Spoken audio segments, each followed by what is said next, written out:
Philadelphia Eagles go down yesterday 23-19 at the hands of the San Francisco 49ers. Brock Purdy, 18 of 31, 262, 2 touchdowns, 2 interceptions, 9 carries, 24 yards in this game. Demarcus Robinson was unbelievable for the Niners out of nowhere, but the storyline obviously goes back to the Eagles. Jalen Hurts, 20 of 35, 168 and a touchdown. Saquon did have over 100 yards. A.J. Brown, 3 catches, 25 yards. And unfortunately for the Niners, George Kittle gets hurt. He's done for the season. Sadly, another injury for them. We'll get to them in a little bit. There was a sideline dust-up between Sirianni and A.J. Brown, where Nick Sirianni, A.J. Brown dropped the ball a bunch yesterday. For him, he's a great player. For him, he dropped the ball a bunch yesterday. Nick Sirianni at one point went running over, and they had a sideline interaction there. And Sirianni post-game had this to say about A.J. Brown. Yeah, I was trying to get him off the field, because we were about to punt, and that was really it. So I love AJ. I think he knows how I feel about him. I have a special relationship with him. We've probably went through every emotion you can possibly have together. We've laughed together. We've cried together. We've yelled at each other. We're both emotional. I was trying to get him off the field, and you never want, that happens in this game. That happens in this game, but I love him. Blame game time. You can't have a champion losing the first round this way with the way that CC you heard coming in, with all the debate all year long about is this going to matter, is this not going to matter in terms of all the stuff around the Eagles. Who deserves the most blame here in Philly? Well, I think we're going to start with the offensive coordinator, and therefore you have to firmly look at the head coach, no? Because it's not a personnel issue. And I think so many of us heading into the postseason with the Eagles were like, okay, they're the defending champs.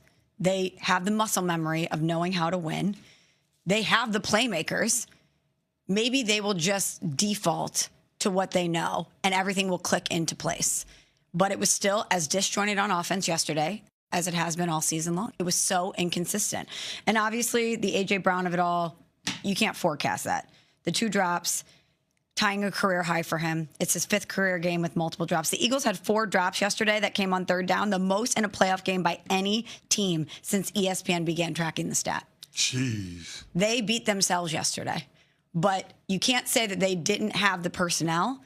To me, it was a scheme issue. And I know that Pat Costello and Cam Pratt and Eagles fans have been railing against Kevin Patullo and railing against the offensive play calling all season long. And we thought at some point they would find themselves, they would get into a rhythm, and they just never did, CC. Yeah, I thought it was telling, that deep shot that they missed right before the 2-minute warning in the first half, where A.J. Brown is having trouble tracking the ball. Looks like the wind pushes the ball a little bit. Now, it didn't count as a drop, but it was a huge missed opportunity for an explosive play that could have set up an opportunity for them to get some more cushion away from the San Francisco 49ers. And the reality of the 49ers under Kyle Shanahan is this. If they're down by double digits at halftime, they're probably going to lose the game. And so you had an opportunity to set that up if you're Philadelphia, and now you're talking about them losing their first home playoff game in the Nick Sirianni era, and this is a great opportunity for this organization to take some inventory on what's going wrong with the supremely talented team. You got a lot of the same names on that offense, and yet they're not producing at the same level. Something has to change, and I'm sorry, you can't explain it all away by Lane Johnson not being in the lineup yesterday. This is bigger than just that, and it's something that's been festering all season long. We've dismissed it because they're the reigning defending champs, but they no longer get the benefit of the doubt when it comes to the mistakes, the miscues, and the tension that we've seen beneath the surface. So, yeah, this is a problem, and they're going to have to address it in a major way this offseason. It's not just about putting together a bunch of talent on the roster. It's about being able to have the right chemistry, the right leadership in the locker room, and I think that has to be the focus more so than any play calling that we're talking about this offseason for Philly. Well, the team aspect of it, right? The most talented team doesn't always win, but the best team does. That's what CC always says. No doubt. So let me try to walk through the A.J. Brown story of the season as factually as I can without leading in a certain direction. I want reaction to this. A.J. Brown is an all-pro level receiver. A.J. Brown undoubtedly helped them win a Super Bowl last year. A.J. Brown was not satisfied after winning the Super Bowl, per his Instagram post.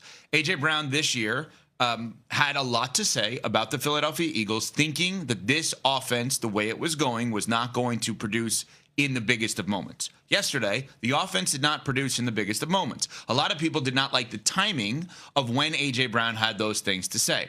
Yesterday, A.J. Brown had drops. Yesterday, A.J. Brown did not speak to the media after the game. Tomorrow, A.J. Brown would be one of the most sought-after players, if available, in the NFL. Is A.J. Brown good or bad for the Philadelphia Eagles right now? Well, it hasn't been good. The offense has been anemic. They've gone entire halves without being able to move the ball and score any touchdowns. Like, we've seen that not just on one occasion. It's happened throughout the regular season. Hell, it happened up in Buffalo. It turned out they won that game because Buffalo went for 2 and didn't convert. But, I mean, we've seen it time and time again. We saw it against Tampa. We saw it in the first half against the Rams. It felt like a lot of that yesterday. Now, they got some points in the second half, but it clearly wasn't the same offense, not the one that we saw in the first 3 or 4 possessions of the game. At some point, something about the inconsistency on offense has to change. And with those struggles, we have to attribute that to a chemistry issue because the talent we've seen win a championship. So, yeah, I think it's gotten to a point now where it's addition by subtraction when it comes to number 11 for the Philadelphia Eagles. Now, it's probably going to be a situation similar to what we talked about with John Harbaugh. Wherever he goes this offseason, presumably it's going to be with a young quarterback that we all think is capable of ascending to a championship level, similar to what happened when he got to Philly. But when it comes to him contributing to the Eagles' success at the highest level of the sport, I think those days are in the past. So we're talking about the Eagles moving on from A.J. Brown, and obviously yesterday was not his best day. But isn't he a little bit vindicated in what he was saying all season long? He kept telling you something is not right here. He was sounding the alarm early and often, and it never materialized. So he's a very talented player. And do you guys think in any way we're looking at what he had been saying, whether or not you liked the delivery or the timing of it, and saying maybe we should have listened to him? He was right. The irony of all ironies. You can ask that question because the offense didn't produce, but the offense didn't produce in part because of the player in question. If he catches some of those balls, what does this game look like? Mm-hmm. If he has a better game for him, what does this game look like? Yes, I hear what you're saying, but having A.J. Brown on the field opens up opportunities for everybody else because you got to account for number 11 with 2. So, like, A.J. Brown being on the field makes Saquon Barkley's job a lot easier. It makes Devontae Smith's job a lot easier. Dallas Goedert, who came alive in that game, makes his job a lot easier. So I get what you're saying in terms of the pressure that A.J. Brown puts on Jalen Hurts and Nick Sirianni, but there's a reason why Howie Roseman wouldn't move on from A.J. Brown at the trade deadline despite all of the cryptic tweets. The juice in the past has been worth the squeeze, but we've now gotten to the point where it's diminishing returns. Well, this is where it goes back to the coaching, right? So if you remove a number 1 receiver, you have to have an offense that is so widespread. I don't mean spreading, like, I mean so many guys to use that you don't know where it's going, that you become a good, like New England's offense, they don't have anybody as good as A.J. Brown, obviously. And yet the offense in New England is better when it's at its best than the offense in Philly right now. And part of that is because they are really smart in their play calling. So in theory, if you don't have A.J. Brown and you have 3 other guys that are B-level players, but you can use all of them, you need the right person to call those plays and the right quarterback to throw the ball. And I believe Jalen Hurts is that guy, but it does go back to coaching. And I think it's way above Patullo.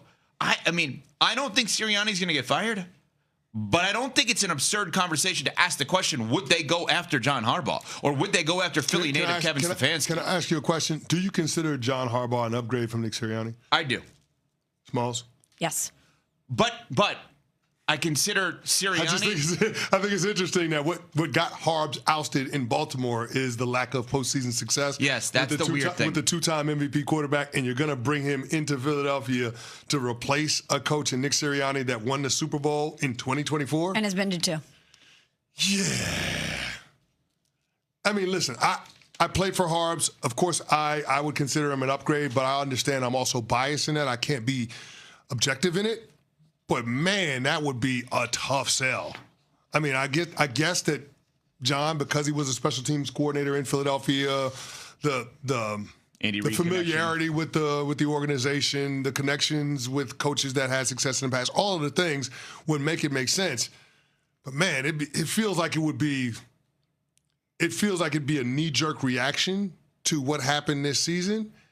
And I don't know that the solve needs to be that dramatic. Okay, there's a lot more on that as well, Yeah. obviously. There is